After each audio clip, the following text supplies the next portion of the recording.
Well, trust is the connective tissue. So you ask Net Promoter likelihood to recommend. That depends on a lot of different factors, one of which is whether or not I trust you. Because my willingness to recommend you is based in part on my trust that you're not going to make me look like an idiot for having recommended you. So it separates, by separating out trust, first of all, asking someone, how did this experience change your trust in us as an organization? Makes it about them and not you.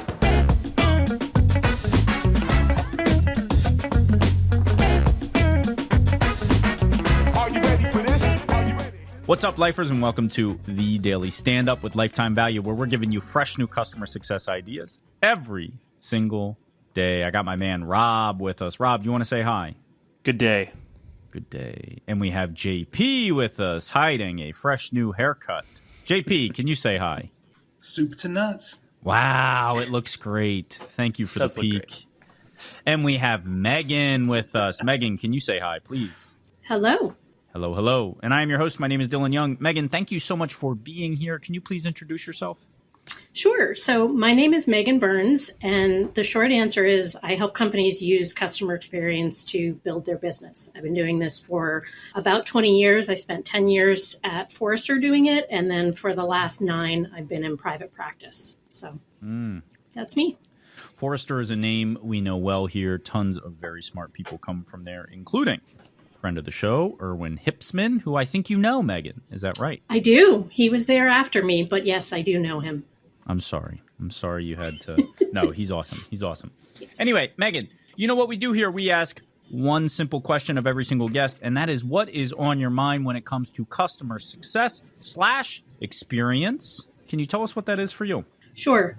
100%. I am all about trust as a topic. The issue of trust, particularly in B2B customer experience, which is what most of my clients are, is so big and getting bigger now as we're in more of a volatile environment.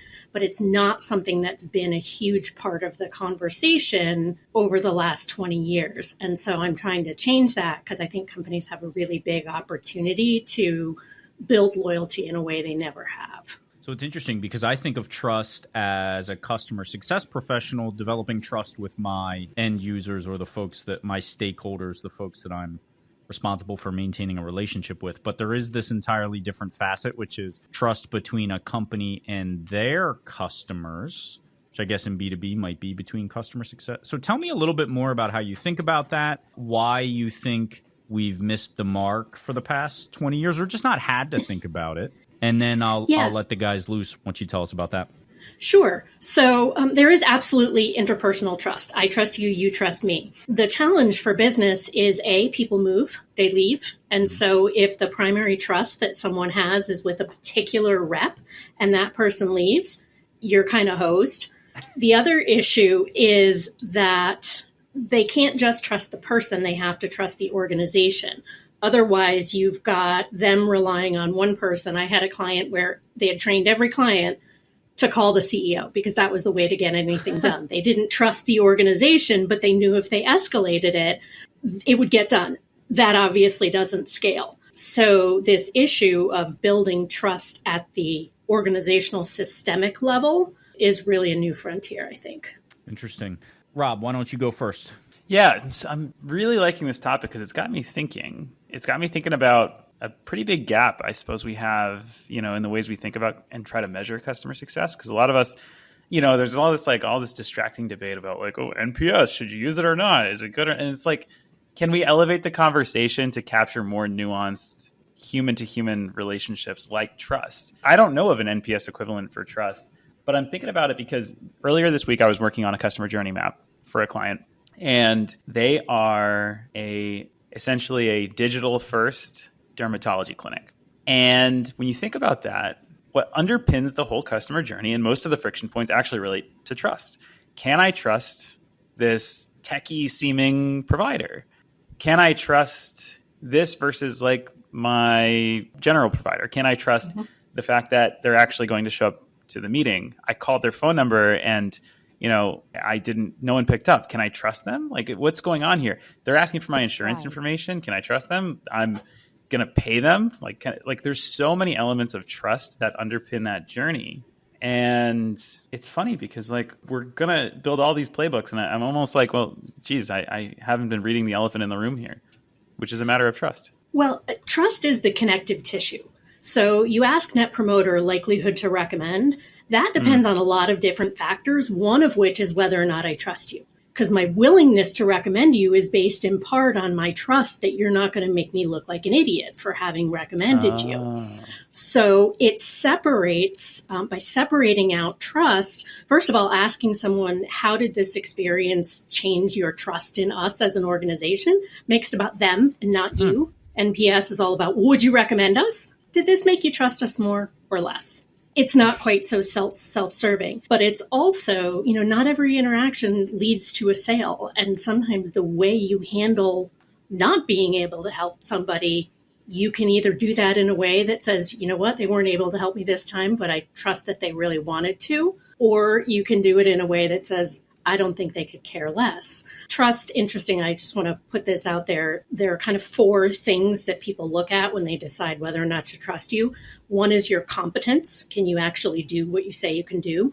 One is your consistency. Are you going to do it well every time? One is integrity, which is pretty self-explanatory.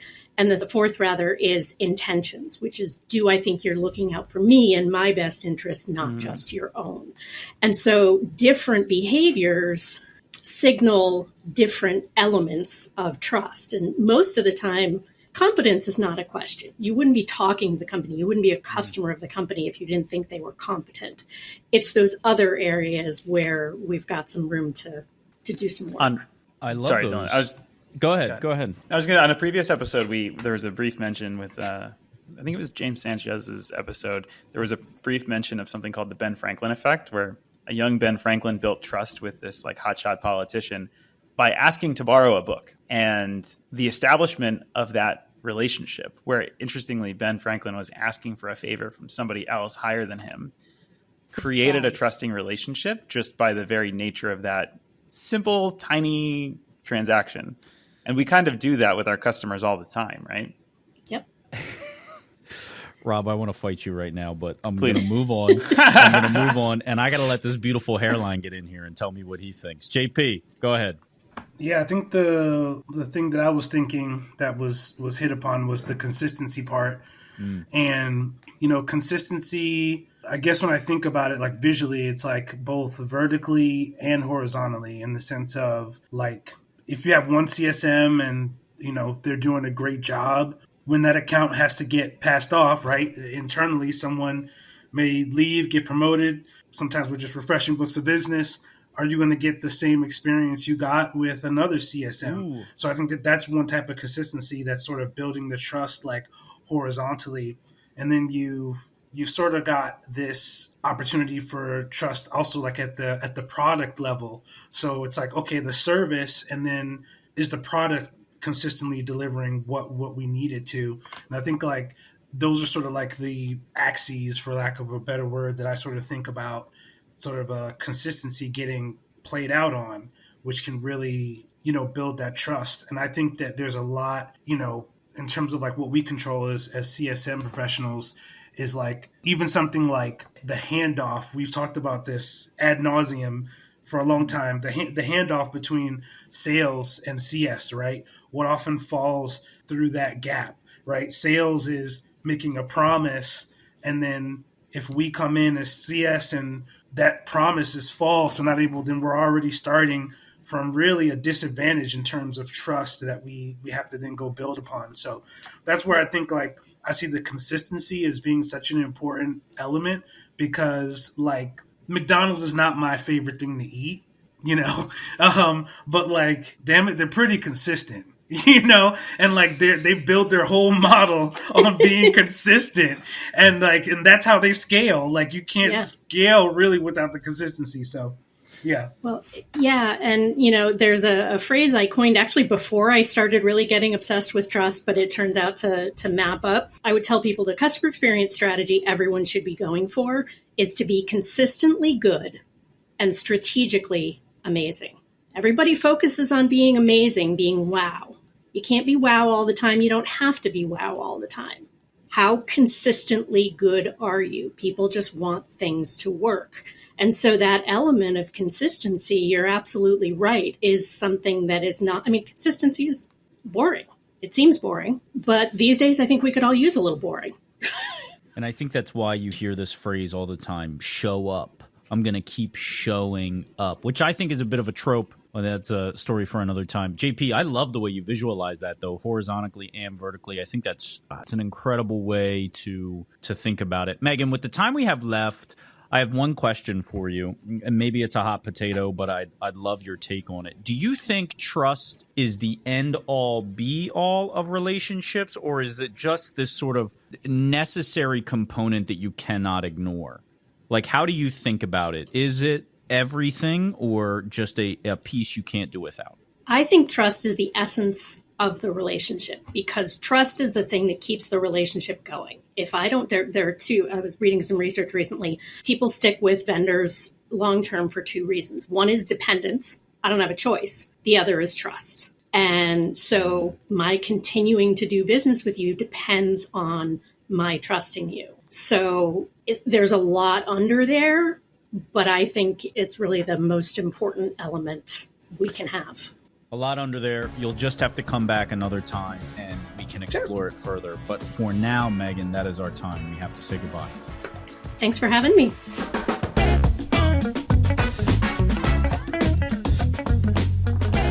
You've been listening to the Daily Stand-Up by Lifetime Value. Please note that the views expressed in these conversations are attributed only to those individuals on this recording and do not necessarily reflect the views and opinions of their respective employers. For all general inquiries, please reach out via email to hello@lifetimevaluemedia.com. To learn more about advertising on the Daily Stand-Up and the Lifetime Value Media Network, please reach out via email to advertising@lifetimevaluemedia.com. Find us on YouTube at Lifetime Value and find us on the socials at Lifetime Value Media. Until next time.